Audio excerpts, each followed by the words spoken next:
धर्मसमभाव जी पद्धत जी पहिली होती ती आता ह्या सरकारनं तोडीस काढलेली आहे. जाणून बुजून एक दुसऱ्याला हिंदू मुस्लिम ही ती करून दुसऱ्यात आवश्यक विषयावर त्याच्यावर त्याचे परिणाम काय होतील ही त्याचं भान न ठेवता दुसरेच विषय मांडण्याचा प्रयत्न करते सरकार.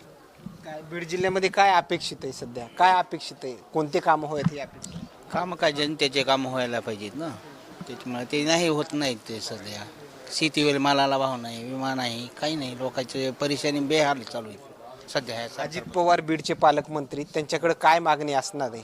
आमची सर्वप्रथम मागणी आहे शेतकऱ्यांची कर्जमाफी व्हावी.